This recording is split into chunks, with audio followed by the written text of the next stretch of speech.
Welcome back, everyone. Today we're watching some fnaf videos. So please. Are these the scariest fan-made FNAF animatronics? And before I show you these animatronics, make sure to subscribe if you love FNAF. Yeah, we'll watch this one too.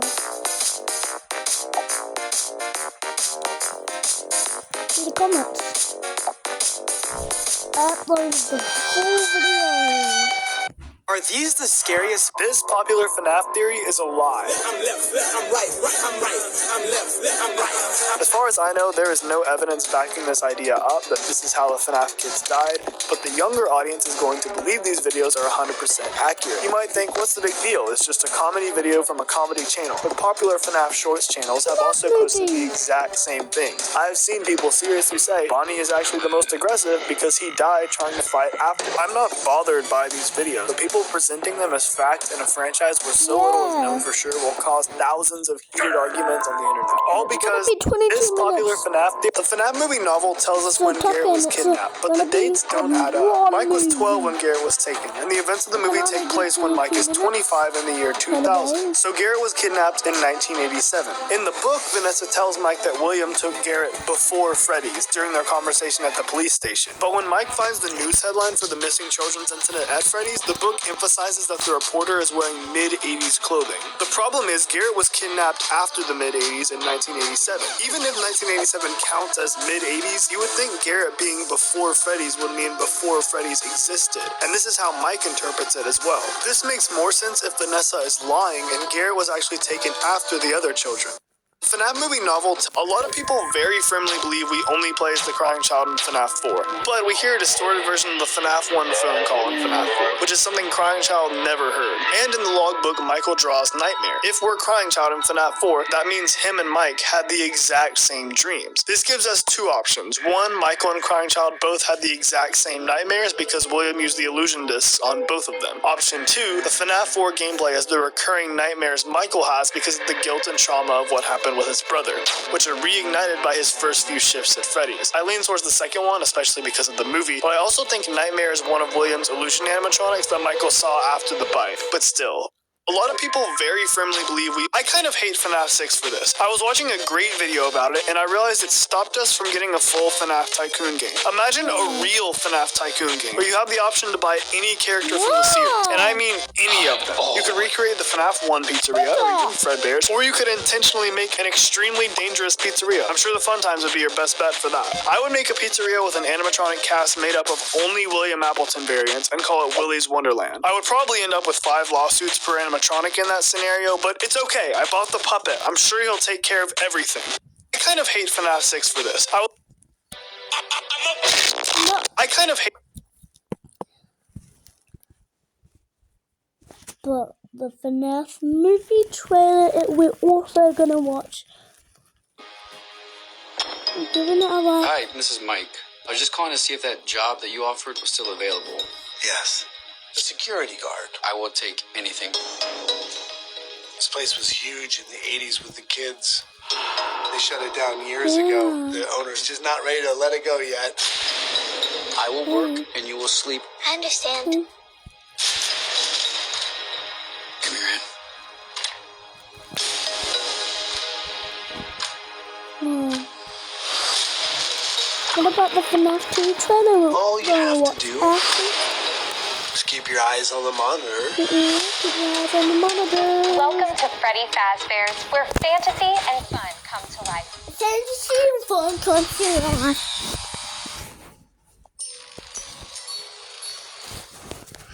You must be new security guard. Can I help you, officer?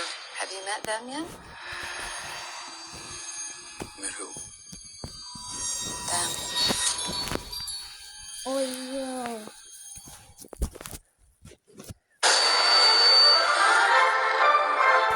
Bro's sleeping.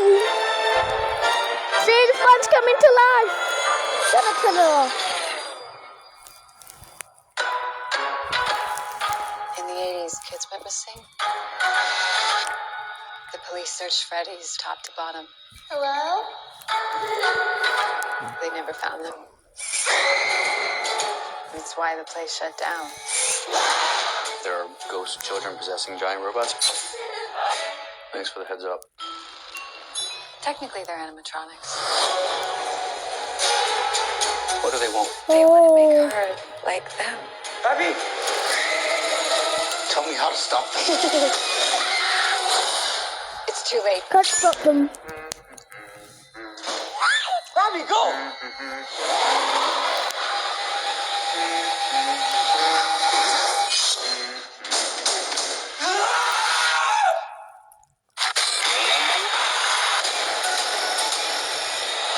Oh, Where to? Why do I always get the weirdos?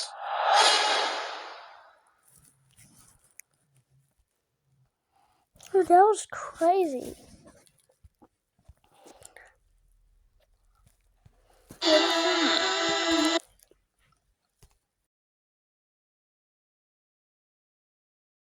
fnaf.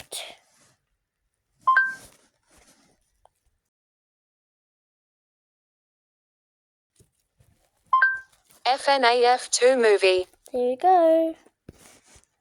Trailer. You really food inspector? As far as you know, yeah. Then inspect this.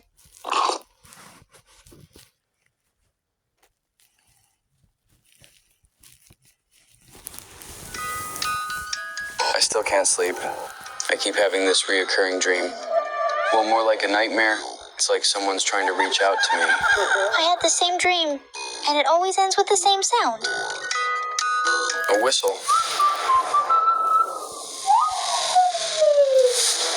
My name is Agent Emily. I'm with the FBI. Mike, Abby, we've been following you very closely. What you did at Freddy's, we believe she may be the key to solving all of this. What's he talking about? Mike, these dreams you are having are no coincidence. Somehow, Garrett returned. What are you saying? We believe your brother is trying to contact you from 20 years in the future. We don't know how, but your brother's consciousness has been able to transport through time and is now trying to warn us of a very grim future. Faznet, an animatronic system, they say it was created as a defense network for the United States. Only it became self-aware and perceived humanity as a threat. You only have to imagine what happened next. What is left of the world is now ruled by a cruel, heartless robot. He calls himself President Springtrap, a man you will know as William Afton. Just don't get it. What do I have to do with all of this? Abby, in 20 years, you will become the leader of the resistance and humanity's hope for survival. President Springtrap is sending more and more animatronics back in time to kill her. You can't let that happen. I've been waiting for this.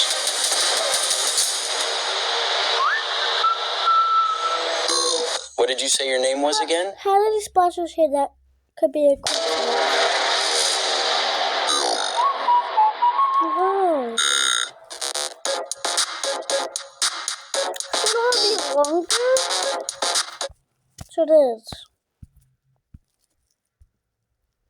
The FNAF 2 movie has officially been confirmed to start production in 2024, and director Emma Tommy said that the movie will probably be a sequel with the second game tied into it. Of course, the second game was a prequel, so I'm assuming that tying the second game into it just means it will include the toy and withered animatronics, especially since the puppet. Here's every character I think that's going to be in the Five Nights at Freddy's 2 movie. If you remember at the end of the movie, Abby ends up asking Mike, hey, when are we going to go back to see my friends? I want to see them. And Mike says, you never know what's going to happen. Now, in my opinion, this movie's going to be based at least 5 to 15 years in the future. Now, hear me out. If we're following the plans of Five Nights at Freddy's 2 as a game, we have to go into the withered characters, because they've been untouched, unmaintenanced, and unloved for so long. We're going to be seeing withered characters in Five Nights at Freddy's 2. Maybe not 15 years in the future, I may have dragged it a bit, maybe 3 to 5 years in the future. And as you guys know, all of the withered characters are a little bit more devious. And why are they more devious? Because these kids have been left alone for so long. They loved Abby, they loved hanging out with her. Yes, they wanted to kill her, but still. Withered Freddy, withered Chica, look at Bonnie, she doesn't have a face. Withered Foxy, Golden Freddy. I also think we're going to be seeing the puppet as well, aka Mike's little brother. So hear me out, I'm going to be the first one to say it. When we get a Five Nights at Freddy's 2, we are going to get withered characters. It's going to be based at least 3 to 5 years in the future. Just look at withered Bonnie. Imagine Abby pulls up getting ready to see her friends and all of a sudden sees Bonnie. My other theory is that they are going to be pissed. They've been left alone for way Here's every character. The FNAF 2 toy animatronics for the next FNAF movie has just been teased, and we got a very good look at them. Blumhouse recently just released an image of some of the behind-the-scenes footage of the new animatronics, with the showrunner being Mangle, which is front and center. We can also see his head and her lower jaw, along with some miscellaneous parts. Then if we look over to the left, we can see Toy Bonnie's head, along with his feet, ears, and even Mangle's ears. We also see a torso that looks the same and has the same frame as Toy Chica. We also see two hands that could be Toy Freddy's. Only time will tell, but did you know the FNAF 2 toy Did the second FNAF movie just get leaked? Recently, new pictures of the withered animatronics have been popping up around the internet. They're supposedly from the second FNAF movie, and some of these pictures look really realistic. There are two close-up pictures of withered Bonnie, with the first one being particularly popular on social media. There's one of withered Foxy, which looks questionable, and there's a picture of the whole band. Unfortunately, these pictures are fake, but they're certainly a good concept for what we could get. Did the second...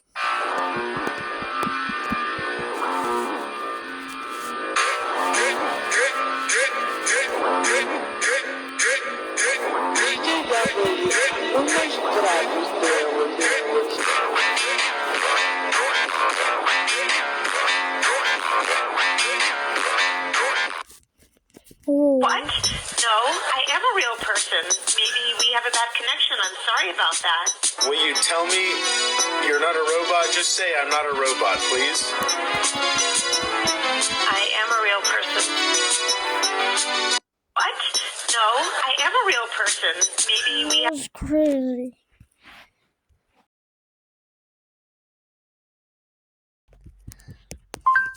Springtrap. Oh.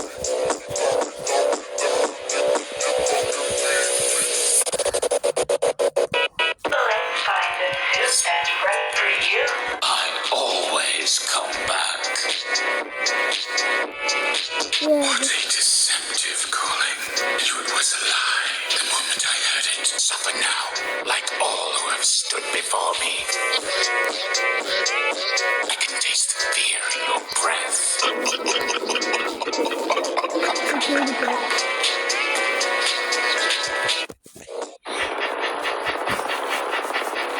It is time.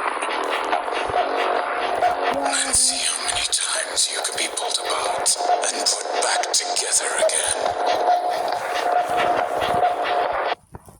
Uh-oh.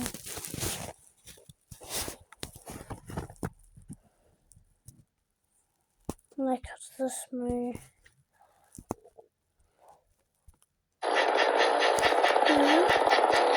It is time. Let's see how many times you can be pulled apart and put back together again.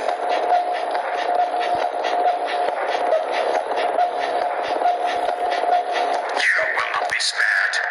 You will not be saved. I can taste the fear in your breath.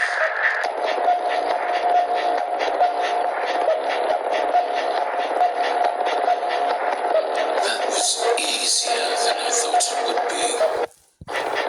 Why does Springtrap's jump scare suck? Many FNAF fans regard Springtrap's jump scare as one of the worst in the franchise because of how intimidating it is and because of the lack of uniqueness. But I think there is a reason Scott Cawthon actually did this. The reason the jump scares throughout the first couple of FNAF games are so chaotic are for two reasons. One is because the animatronics are possessed and have supernatural abilities, and two is because the animatronics are fairly new, unlike Springtrap. Now, even though he does have supernatural abilities, he has been sitting in a room for 3 decades, and the corpse inside probably doesn't help with mobility. So I think the reason his jump scare is so lame is because of the fact he is basically a zombie and can barely move. Why does Springtrap's jump scare suck? Many FNAF fans regard Springtrap's jump scare as one of the worst in the franchise because of how... Hear me out. Springtrap has a big personality in the books. In FNAF 3, he just walks around Fazbear's Fright, completely silent. But in the books, when he wears the Spring Bunny suit, and he doesn't put on any clothes before he gets spring-locked either. When he's first introduced as Springtrap in the Twisted Ones, he will not stop yapping. He thanks Charlie for turning him into Springtrap, for making him one with his creation. In the next book, he makes an illusion version of Springtrap that dances and sings. I don't hate this version of Springtrap, and I like the books, but I personally find it a lot more creepy when Springtrap is a silent killer. But William Appleton was unfortunately carried over into the 6th game, where once again, he just talked way too much. But seriously, hear me out. Springtrap has a big personality in the books. In FNAF 3, he just walks around Fazbear's Sprite, completely silent. But in the books, when he wears the Spring Bunny suit, and he doesn't put on any clothes before he gets spring locked either. When he's first introduced as Springtrap in the Twisted Ones, he will not stop yapping. He thanks Charlie for turning him into Springtrap, for making him one with his creation. In the next book, he makes an illusion version of Springtrap that dances and sings. I don't hate this version of Springtrap, and I like the books, but I personally...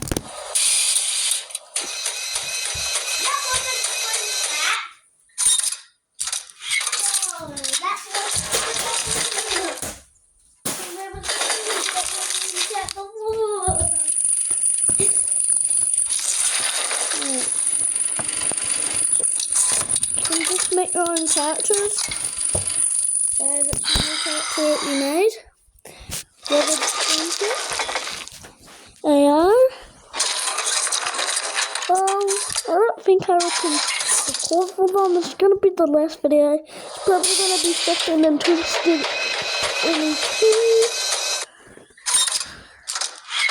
So, if you're maybe 70 or 60 minutes, if you like the video, please like and subscribe because I'm making more of them. So if you like this video, please like and subscribe. So bye!